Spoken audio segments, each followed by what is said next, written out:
எல்லோருக்கும் வணக்கம். இன்னைக்கு நம்ம பார்க்கக்கூடிய சப்ஜெக்ட் நாடகத்தின் மேல் முழு நம்பிக்கை வையுங்கள்.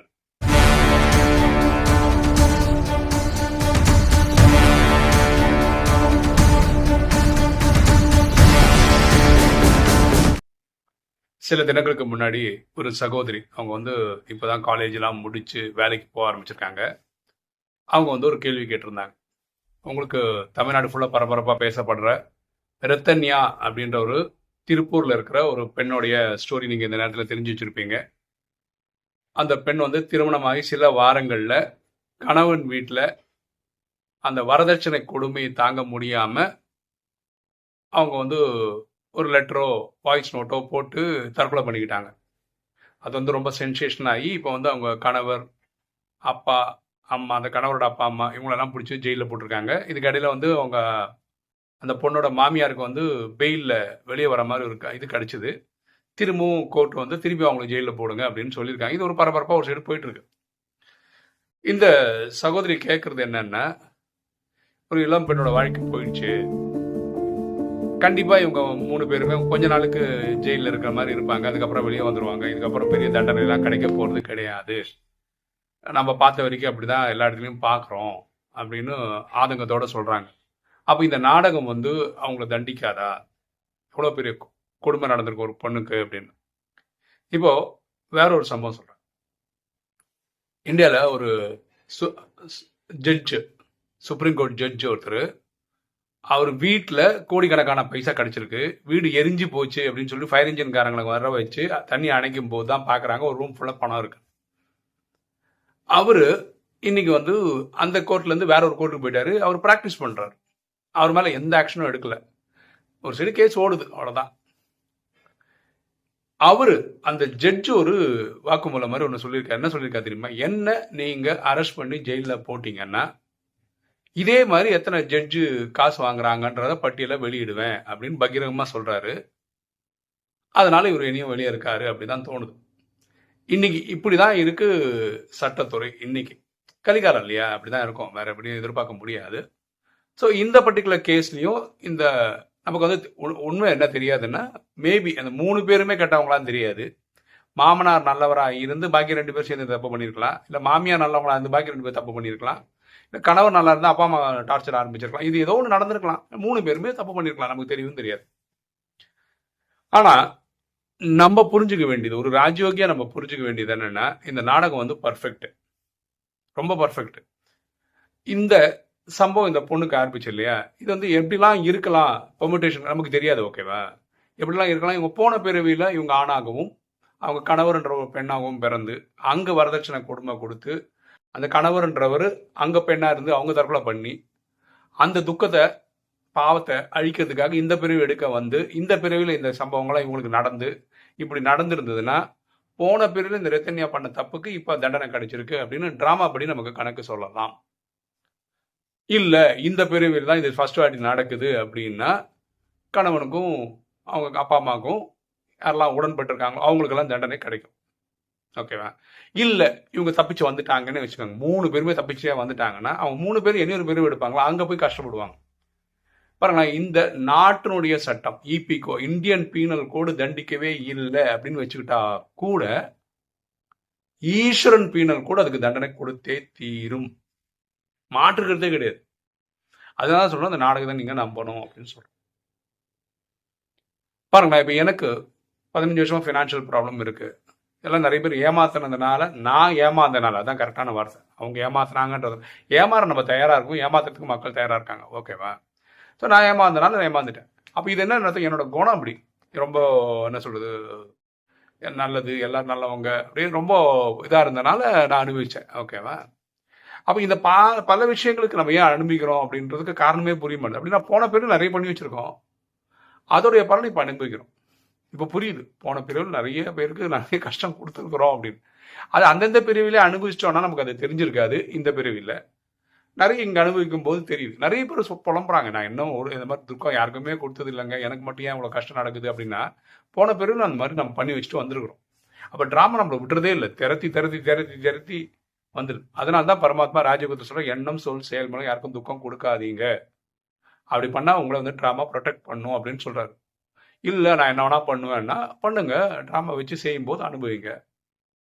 சரியா? ஸோ இந்த விஷயத்துல என்ன வேணா கோர்ட் முடிவு எடுக்கட்டும், கோர்ட் தண்டனை குடுக்கட்டும், தண்டனை குடுக்கல, இபிகோ பண்ணுது, பண்ணல, அத பத்திலாம் நம்ம கவலையே பட தேவையில்ல. ஆனா ஈஸ்வரன் பீனல் கோட்ல எல்லாருக்கும் அவங்க பண்ண கர்மாத்துக்கு பலன் இருக்கு. அதுல மாற்றுக்கிறதே கிடையாது. அதனால ஃபர்ஸ்ட் ஆஃப் ஆல் நமக்கு வந்து இந்த டிராமா மேல நம்பிக்கை வரும். பொதுவா இந்த மாதிரி விஷயத்துல நான் ஒரு எக்ஸாம்பிள் கொடுப்பேன். என்ன எக்ஸாம்பிள் கொடுப்பேன்னா, ஒரு வீட்ல எல்லாரும் டிவி ஒரு சீரியல் பார்த்துட்டு இருக்காங்க. அந்த வீட்டு தலைவரோட ஃப்ரெண்டுன்னு சொல்லி ஒருத்தர் வராரு. அவர் வரும்போது டிவி சீரியல் ஓடின்னு இருக்கு. அந்த அந்த வீட்டு தலைவர் என்ன சொல்றாருன்னா, ஒரு 5 மினிட்ஸ் வெயிட் பண்ணுங்க, இந்த சீரியல் முடிஞ்சு அதுக்கப்புறம் நம்ம பேசலாம், நீங்க உட்காருங்கன்னு சொல்லி ஒருத்தர் உட்கார வைக்கிறாரு. வந்தவர் என்ன நினைக்கிறார், ஐயோ டிவி சீரியல் முடிஞ்சதுக்கு அப்புறம் தான் பேசுவாங்களோ சொல்லி அவரும் டிவி பார்க்குறாரு. டிவியில் பார்க்குற காட்சி என்னன்னா, ஏதோ ஒரு தனி நபரை ஒரு 10 பேர் சேர்ந்து டமால் டிமில் அடிக்கிறாங்க. வீட்டில் இருக்கவங்க கைத்தட்டி அடி பொழந்து கட்டு அப்படின்னு கை தட்டுறாங்க. இவர் வந்தவருக்கு ஒரு மாதிரி ஆகிப்போச்சு. ஆனால் ஒருத்தராக தனிப்பட்ட ஒருத்தரை வந்து 10 பேர் அடிக்கிறாங்க, வீடே குடும்பமே கைத்தட்டி சந்தோஷமாக சிரிக்குது. இல்லை என்ன குடும்பம் இது அப்படின்னு நினைக்கிறாரு.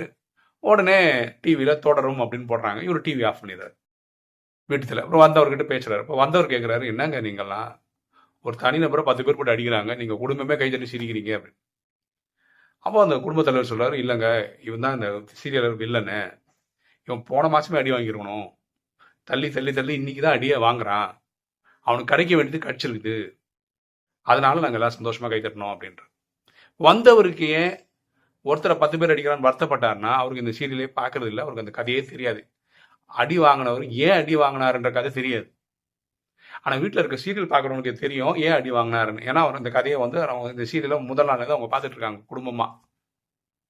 புரிஞ்சுங்களா? அப்போ நம்ம இந்த ரித்தன்யா கேஸ்ல கூட நமக்கு இப்போ தெரிஞ்சது நியூஸ் பேப்பர் வழியா, யூடியூப் சேனல் வழியா, யாரோ சொல்லி கேள்விப்பட்டிருக்கோம். என்ன, ஒரு இளம் பெண்ணுக்கு வந்து இத்தனைக்கும் நிறைய கடன் இது கொடுத்துருக்காங்க, நகை எல்லாம் போட்டு கொடுத்துருக்காங்க, கார் வாங்கி கொடுத்துருக்காங்க, இந்த மாதிரி நல்ல சொபிஸ்டிகேட்டட் தான் கடனை நடத்தியிருக்காங்க. அப்படி பண்ண பொண்ணுக்கு வந்து வரதட்சணை கொடுமையில டார்ச்சர் கொடுத்து அந்த பொண்ணால் அதை தாங்கிக்க முடியலன்னு சொல்லிட்டு தற்கொலை பண்ணியிருக்காங்க. இங்கிருந்து தான் நம்ம அதை எபிசோடே பார்க்குறோம். இந்த பொண்ணுடைய போன பிறவியோட கதை நமக்கு தெரியாது. சரியா? இன்னைக்கு கூட அடுத்தவங்க சொல்ற அந்த செய்திகள், இந்த பொண்ணோட வாய்ஸ் நோட், இதெல்லாம் வச்சுதான் நம்ம ஒரு முடிவுக்கு வரோம். நம்ம இதுல நல்லவங்க கெட்டவங்க எல்லாம் பார்க்கல. ஆனா ஒரு தப்பு நடந்திருக்கு நம்ம கண் முன்னாடி தெரியுது. சட்டம் தண்டனை கொடுக்கும்னு நம்ம நம்புறோம். இங்க என்ன பியூட்டி என்னன்னா, இன்னைக்கு ஊரே கூடுது, கோர்ட்டுன்னு வந்தாலும் ஊரே போய் நிக்குது. இந்த மாதிரி சமயத்துல பொதுவா ஜட்ஜ்மெண்ட் வந்து ஊர் மக்களுக்கு ஃபேவரபிளா தான் கொடுப்பாங்க. ஏன்னா ஊரே திரண்டு வரும்போது அந்த ஜட்ஜி நினைச்ச மாதிரி கேஸ் எல்லாம் மாற்ற முடியாது அப்படின்னு நான் நம்புறேன். ஓகே, அதாவது இந்த பெண்ணுக்கு நீதி கிடைக்கும் அப்படின்னு நம்புறேன். பார்க்கலாம் அது எப்படி போகுதுன்னு பார்க்கலாம். ஆனால் நம்ம புரிஞ்சுக்க வேண்டியது என்னன்னா, டிராமா அதோட வேலையை கரெக்டாக பண்ணிடும். பாருங்களேன், ஒரு எக்ஸாம்பிள் சொல்ல போகிறேன். நீங்கள் ஒரு 10 மாடி பில்டிங்கில் இருக்கீங்க, மேலேருந்து குதிக்கிறீங்க, என்ன ஆகும்? கை கால் உடையும், செத்தே போயிடுங்க. இது வந்து நான் சிவபக்தன், எனக்கு ஒன்றும் ஆகாது, நான் வந்து அல்லாவை கும்பிட்றேன், நான் வந்து இயேசுவை கும்பிட்றேன், நான் வந்து புத்தனை கும்பிட்றேன், எனக்கு ஒன்றும் ஆகாது அப்படிலாம் கிடையாது. இந்த நேச்சர்ஸ்லாம் எல்லாருக்கும் போதும். பூமியில் பிறந்திருக்க எல்லாருக்கும் போதும். யார் மாடியிலேருந்து கீழே குதிச்சாலும் கை கால் உடையலாம், இல்லாட்டி உயிரே போகலாம். இது வந்து நேச்சர்ஸ்லா. ஒரு பிறந்த குழந்தை வளரும், வயசாகும், தாத்தா மாதிரி ஆயிடுவாங்க, கடைசியில் ஒரு காலம் ஆகும் கிளம்பி போவாங்க. இது எல்லாருக்கும் போதும். அதே மாதிரி இந்த ட்ராமாவோட ஒரு ஸ்டாண்டர்ட் ஃபார்முலா இதுதான். எண்ணம் சொல் செயல்மூலம் யாருக்கும் காயப்படுத்தலைன்னா நீங்கள் காயப்பட மாட்டீங்க. காயப்படுத்தினா வச்சு செய்யும் இந்த ட்ராமா. இல்லை மாற்று கருத்து கிடையாது. ஸோ நம்ம என்ன பண்ணணும்னா, இந்த ட்ராமாவை முழுமையாக நம்பணும். ஓகேவா? இது நீங்கள் இதை நம்ப வேண்டிய அவசியம் இல்லை, கவர்மெண்ட்டை நம்ப வேண்டிய அவசியம் இல்லை, கோர்ட்டை நம்ப வேண்டிய அவசியம் இல்லை. அவங்க நியாயமாக நடந்து, போலீஸ் ஸ்டேஷன் நியாயமாக நடந்துப்பாங்களா, அந்த வக்கீல் நியாயமாக, இதெல்லாம் நீங்கள் பார்க்க வேண்டாம். இந்த நாடகம் அதோட வேலையை பண்ணும், பண்ண வேண்டிய டைமில் பண்ணும், நல்லா பண்ணும். அதனால் நீங்கள் அதை பற்றி கவலைப்படாதீங்க. ஆஸ் அ ராஜயோகி நம்ம பண்ண வேண்டியது இந்த நாடகத்தை முழுமையாக நம்பணும், அவ்வளோதான். ஓகே, ஒரு தகவல். இன்றைக்கி நீங்கள் வீடியோ பார்க்கும்போது காலங்காத்தால் 6 மணிக்கு இந்தியன் டைமுக்கு இந்த வீடியோ ரிலீஸ் ஆகிருக்கும். 8 மணிக்கு என் குழந்தைக்கு வந்து, பெரிய குழந்தைக்கு நான் சொன்னேன் இல்லையா, ஐஐடியோட எக்ஸாம் இருக்குது, BS in data science and application சொல்லிட்டு, அதுக்காக ஒரு 4 பேப்பர் எக்ஸாம் எழுதுறா. 8லேருந்து 12, 4 subject, English, maths, computational training, அப்புறம் ஸ்டாட்டிஸ்டிக்ஸ் அப்படின்னு சொல்லிட்டு 4 பேப்பர் இருக்குது. எல்லாத்துலேயும் 100க்கு மார்க் எழுதணும். எல்லாத்துலேயும் 50 மார்க் எடுத்துட்டா அவனுக்கு அந்த ஐஐடி கிடச்சிரும். இருந்து ஒரு வாரத்துக்குள்ள ரிசல்ட் வந்துடும். ஆனால் அதுக்குள்ளேயே அடுத்த நாள்லேருந்தே அடுத்த நாள் போர்ஷன் படிக்க வச்சுருவாங்க. அப்படி தான் அந்த ஐஐடி ப்ரோக்ராம் இருக்குது. அந்த ஒரு வாரம் கழிஞ்சு நமக்கு பாஸ் ஆகிடுவா. உடனே ஐஐடிக்கான ஃபீஸ் கேட்டோம். நான் இப்போ வந்து ஆக்சுவலாக அந்த ஃபஸ்ட் இயருக்கு வந்து 4 பேப்பர் படிக்கணும். 2 பேப்பர் மட்டும் எடுக்கலாம், அப்படி எடுக்கலாம். 2 பேப்பர் எடுக்கலாம், 3 பேப்பர் எடுக்கலாம், 4 பேப்பர், 2 பேப்பர் மட்டும் எடுக்கலாம் அப்படின்னு முடிவு பண்ணிடுவோம். ஏன்னா அதுக்கப்புறம் இன்ஜினியரிங் சேர்க்கணும். இது வந்து ஃபுல் அண்ட் ஃபுல் ஆன்லைன்றதுனால காலேஜ் அனுபவத்துக்கு தான் நம்ம காலேஜும் போடுறோம். ஸோ என்ன சொல்ல வரேன்னா, இன்னைக்கு எக்ஸாமு, ஒரு வாரத்தில் ரிசல்ட்டு, அதுக்கப்புறம் நம்ம ஃபீஸ் கட்டணும். இப்படி பார்த்தா ஒரு 20 ரூபா கிட்ட வரும். அடுத்தது வந்து திங்கட்கிழமை, அதாவது நாளைக்கு வந்து என் குழந்தைக்கு வந்து சின்னவளுக்கு இன்ஜினியரிங் கவுன்சிலிங் வருது. அது அப்போ தான் நமக்கு தெரியும் எந்த காலேஜ் கிடைக்குது, இந்தியாவில் சென்னையில் கிடைக்குதா, தமிழ்நாட்டில் வேறு ஏதாவது பகுதியில் கிடைக்குதான்னு அப்போ தெரியும். அது வந்து 14ஆம் தேதி, 15ஆம் தேதி, 16ஆம் தேதி, இந்த 3 நாளில் நம்ம அப்ளை பண்ணுறதுக்கு 3 நாள் தராங்க. 17ஆம் தேதி தெரிஞ்சிடும், சஸ்பென்ஸ் வெளியே வந்துடும் எந்த காலேஜ் கிடைச்சிருக்கேன்னு. அதுலேருந்து 5 நாளில் அந்த குழந்தைக்கு ஃபீஸ் கட்டணும். ஓகேவா? பெரியவளுக்கு காலேஜுக்காக, அதாவது டெய்லி போயிட்டு வர காலேஜுக்காக, அவளுக்கு இன்ஜினியரிங் கவுன்சிலிங் 26ஆம் தேதி ஆரம்பிக்குது. அதுவும் 3 நாள் நம்ம ஃபைல் பண்ணலாம். அதுலேருந்து அடுத்த நாள் வந்து ரிசல்ட் வந்துடும். அதுலேருந்து 5 நாளில் அந்த குழந்தைக்கும் ஃபீஸ் கட்டணும். இன்னைக்கு வரைக்கும் நமக்கு வந்து எங்கேருந்து வரும்னு தெரியாது, ஆனால் கண்டிப்பாக வரும். ட்ராமா இல்லையா? இந்த ட்ராமாவோட தலைப்பே தான். நமக்கு நம்பிக்கை, நல்லா படிக்கிற குழந்தைங்க தான். ஸோ இதுக்கு உதவிகள் எங்கே இருந்தாலும் வரும், கரெக்டாக கட்டுவோம், எந்த டென்ஷனும் இல்லாமல் போகும் அப்படின்ற நம்பிக்கையில் வந்து எனக்கு எந்த மாற்று கருத்தும் கிடையாது. நீங்கள் என் குழந்தைங்களுக்காக வேண்டிக்கணும், பணம் வரணும், கரெக்டாக வரும் அப்படின்றதுக்காகவும் நீங்கள் எனக்காக வேண்டிக்கணும்னு தாழ்மையுடன் கேட்டேன். நான் ஏன் யூடியூப்பில் இதெல்லாம் சொல்கிறேன்னா, ப்ரேயருக்கு ஒரு பவர் இருக்குது. மேஜிக்ஸ் ப்ரொடியூஸ் பண்ணும். எனக்கு மாற்று கருத்தே கிடையாது.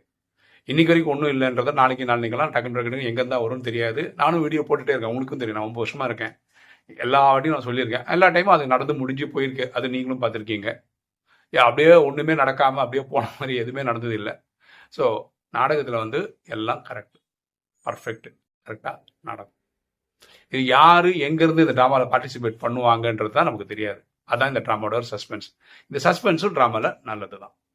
ஓகே, இன்னைக்கு வீடியோ உங்களுக்கு பிடிச்சிக்கணும்னு நினைக்கிறேன். லைக் பண்ணுங்கள், சப்ஸ்கிரைப் பண்ணுங்கள், ஃப்ரெண்ட்ஸ் சொல்லுங்கள், ஷேர் பண்ணுங்கள், கமெண்ட்ஸ் போடுங்க. தேங்க்யூ.